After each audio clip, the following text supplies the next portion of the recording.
Hi, I'm Amy. So I'm part of the Christian cohort, and there's like certainly. Speaking up. Oh, sorry. Am I talking loud enough? Yeah. Yeah. Okay, good. There's obviously many books that one could write on the decolonization work that needs to be done by Christians and within the Christian tradition and traditions, plural. Well, that's actually part of it. That we are plural. But I guess I just want to talk a little bit about like the idea that there are indigenous roots within Christianity and my own experience in that like process, which my time at CLT has really helped me to kind of undergo this kind of journey, which is partly a faith journey, but partly also like a political like education journey.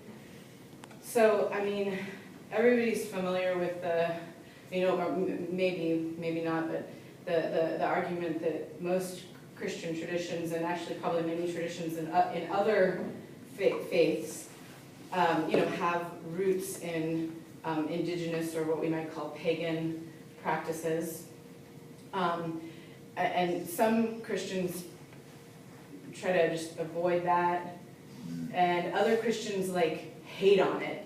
You know what I mean? And really like sort of feel like that's like the problem with Christianity, is that we are still like humoring, like, why do we put up a Christmas tree? That's a pagan thing. Well, it is a pagan thing. Well, anyway, but so is almost everything else we do. Because like basically the tradition was built around like this process of like, you know, waves of efforts to synchronize the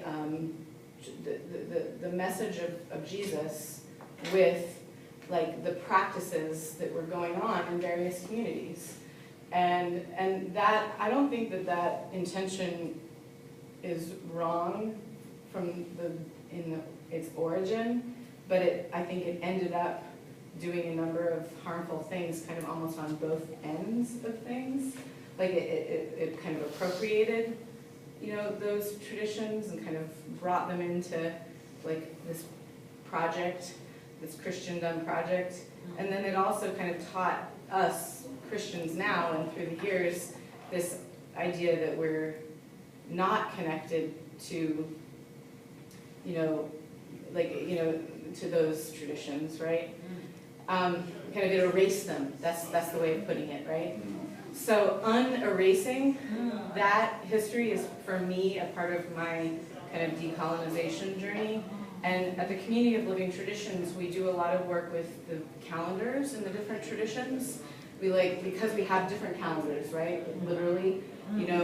Yeah, right. We try to pay attention to, you know, each other's calendars and how they kind of connect with each other, and you know, and that naturally leads to paying more attention to your own calendar, actually. You know what I mean? And getting to know your own tradition's calendar more. And in doing that, like, my experience has been that I'm like, wow, there is so much interesting like layers of history. It's almost like excavating, like all the history. Like there's some people say that the tradition of the Easter Bunny came from the rabbits having like a trickster kind of figure role, and so you know, because they burrow into the earth and then they come out and they hop and you know, like they have holes and they hop, so that you know that there's many different trickster figure symbols in many different cultures, but the idea that one of them interacted with Christianity at some particular moment of time and kind of like caught on is really interesting, right? And you know, I mean, and another example is, you know, the many saints within the, you know, the Catholic tradition. Many of them have been in many cultures. I'm sure there are people in this room that know more about this than me, but have been kind of like fused together with orishas from in the Yoruba tradition and perhaps from other traditions too, in a way that like function kind of again, this is this both ends thing. It like kind of erased those orishas a little bit, but it also kind of provided a way to preserve them from within Christianity. And when you start looking at that, it's just, I don't know, the experience I had is like, wow, this is just fascinating. You know what I mean? Yeah. And like really like this line to like this deeper thing, this root. So that's why I kind of talk about it as indigenous roots. And I don't know, I guess I believe really that God wants us to understand like our multiplicity and our layers. And so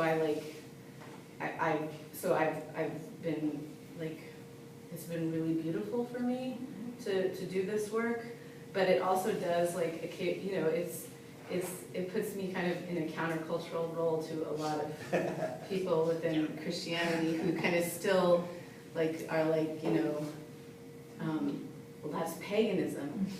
And so, which I actually, so I've had to kind of think about theologically, what do I think is going on with that? And I do have some thoughts about that, but I think we could talk about that more in the discussion period. But for now, that's my sharing. Thank you for listening.